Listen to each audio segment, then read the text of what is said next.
बिस्मिल्लाहिर्रहमानिर्रहीम। अस्सलामु अलैकुम वरहमतुल्लाहि वबरकातुह। ख़ात्मा बिलखैर होने की निशानी।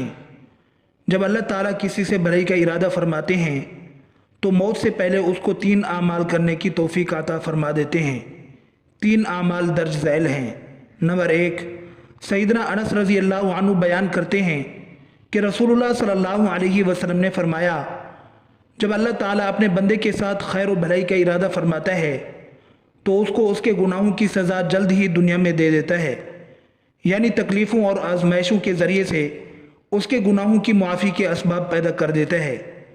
और जब किसी बंदे के साथ बुराई का इरादा करता है तो उससे उसके गुनाहों की सज़ा दुनिया में रोक लेता है, यहाँ तक कि क़यामत वाले दिन उसको पूरी सज़ा देगा।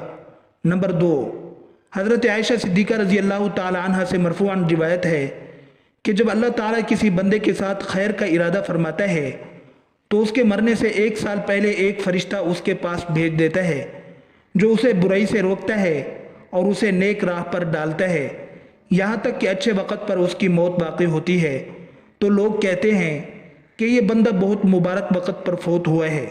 नंबर 3, उलमा ने लिखा है कि जो शख्स हुस्न ख़ात्मा का ख्वाहिशमंद हो उसको ये दुआ कसरत से मांगनी चाहिए, रब्बना ला तुज़िग़ क़ुलूबना बाद इज़ हदैतना वहब लना मिन लदुनका रहमा इन्नका अंतल वहाब। इस दुआ की बरकत से इंशाअल्लाह ख़ात्मा बिलखैर नसीब होगा। इसी तरह फ़ुक़हाए किराम ने लिखा है कि मिसवाक की सुन्नत के मनाफ़े में से मौत के वक़्त कलमा शहादत का याद आना भी है, लिहाजा मिसवाक का भी खूब एहतमाम करना चाहिए। ये अमल भी हुस्न ख़ात्मा के लिए बहुत मुफीद है। हज़रत अब्दुर्रहमान से रिवायत है कि मैं हज़रत अब्दुल्ला बिन उमर रज़ी अल्लाह अन्हु के पास पहुँचा। वो काबा के साए में बैठे थे और लोग उनके इर्द गिर्द जमा थे। मैंने उन्हें फरमाते सुना कि एक दफ़ा हम रसूलुल्लाह सल्लल्लाहु अलैहि वसल्लम के साथ सफ़र में थे। हम एक मंजिल में उतरे। हम में से कोई शख्स अभी खैमा लगा रहा था, कोई बतौर मश्क तीर अंदाजी कर रहा था और कोई अपने जानवरों को चराने के लिए निकाल रहा था कि इतने में नबी सल्लल्लाहु अलैहि वसल्लम के मुनादी ने ऐलान किया, नमाज के लिए इकट्ठे हो जाओ। चुनाचे हम सब इकट्ठे हो गए। नबी अकरम सल्लल्लाहु अलैहि वसल्लम खड़े हुए और हमें खुतबा इरशाद फरमाया।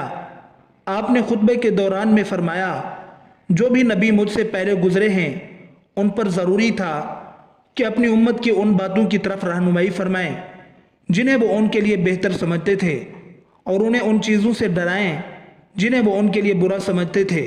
और तुम्हारी इस उम्मत की खैर व भलाई इसके इब्तदाई लोगों में रख दी गई है।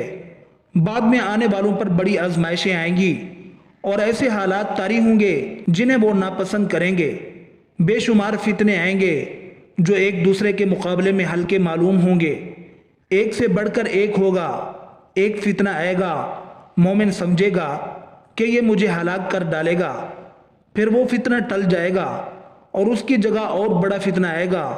मोमिन कहेगा ये हलाक कुन है, इससे तो मैं बच ही नहीं सकता, फिर वो भी टल जाएगा।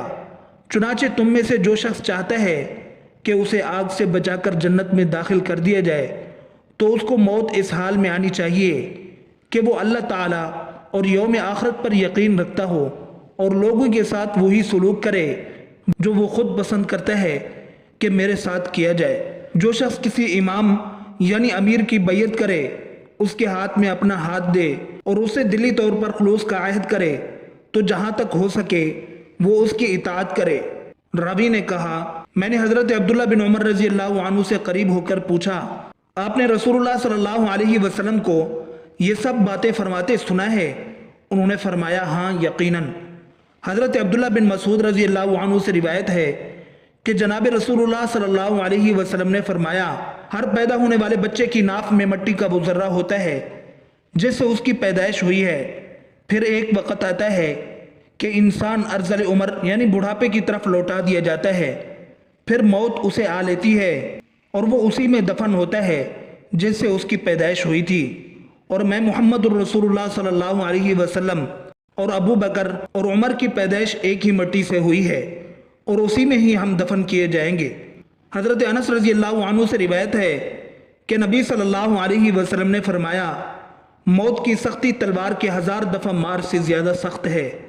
عطا بن یسار سے مرسل روایت ہے کہ ملکُ الموت کی تکلیف تلوار کے 1000 واروں سے زیادہ سخت ہے، اور ہر مومن کی جس وقت وفات ہوتی ہے تو وہ ہر رگ میں اس کی تکلیف الگ الگ محسوس کرتا ہے۔ ابو محمد حارث فرماتے ہیں اس وقت مومن کو جنت کی بشارت دو، اس لیے کہ تکلیف بڑی سخت ہے، اور اس وقت خدا کا دشمن یعنی شیطان بہکانے کے لیے سب سے زیادہ قریب ہو جاتا ہے۔ ایک حدیث میں ہے کہ قبض روح کی کم سے کم تکلیف بھی تلوار کے 100 واروں کے برابر ہے۔ رسول کریم صلی اللہ علیہ وسلم نے فرمایا جب اللہ تعالیٰ کسی بندے کے ساتھ خیر اور بھلائی کا ارادہ کرتا ہے تو اسے توشہ دیتا ہے۔ کہا گیا کہ اسے کیا توشہ دیتا ہے؟ تو رسول کریم صلی اللہ علیہ وسلم نے فرمایا اس کی موت سے قبل اللہ تعالیٰ اس کے لیے اعمال صالحہ آسان کر دیتا ہے، اور پھر ان اعمال صالحہ پر ہی اس کی روح قبض کرتا ہے۔ نبی صلی اللہ علیہ وسلم کے بارے میں آتا ہے، امی عائشہ رضی اللہ عنہ فرماتی ہیں کہ میں نے نبی صلی اللہ علیہ وسلم کو دیکھا کہ موت کے قریب آپ صلی اللہ علیہ وسلم کے پاس پانی کا پیالہ رکھا ہوا تھا۔ آپ صلی اللہ علیہ وسلم اس میں بار بار ہاتھ مبارک داخل فرماتے اور چہرے مبارک پر ملتے اور یوں فرماتے اللہم اعنی علی غمرات الموت وسکرات الموت۔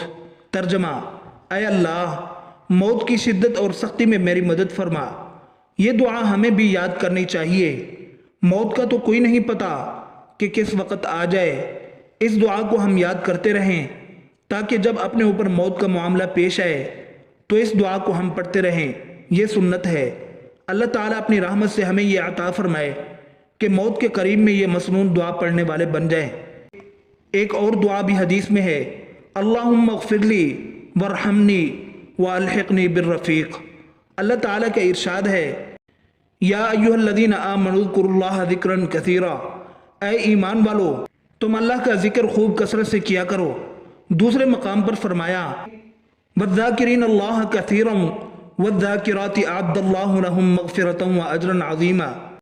اور بکثرت اللہ کا ذکر کرنے والے مرد اور اللہ کا ذکر کرنے والی عورتیں، ان سب کے لیے اللہ تعالیٰ نے مغفرت اور اجر عظیم تیار کر رکھا ہے۔ خوب سمجھ لو کہ اللہ تعالیٰ کے ذکر سے ایمان کی حفاظت کر کے حسن خاتمہ کی سعادت کو حاصل کیا جا سکتا ہے۔ چنانچہ حضرت معاذ بن جبل نے اپنے قریبی ساتھی اسود بن ہلال جو ایک بہت بڑے تابعی تھے ان سے کہا اجلس بنا نؤمن ساعتن، ہمارے پاس کچھ دیر بیٹھ جاؤ تاکہ ہم ایمان تازہ کر لیں۔ اس کا مطلب یہ ہے کہ دنیاوی دھندوں میں پڑ جانے سے انسان کے اندر کچھ نہ کچھ غفلت طاری ہو ہی جاتی ہے، تو پھر اللہ تعالیٰ کے ذکر سے اس غفلت کی ظلمت زیل کر کے اپنے ایمان کو مرتے دم تک محفوظ کر لیں تاکہ خاتمہ بالخیر کی سعادت حاصل ہو سکے۔ اللہ تعالیٰ ہم سب کو ان باتوں پر عمل کرنے اور اپنی زندگی سنوارنے کی توفیق عطا فرمائے۔ آمین ثم آمین۔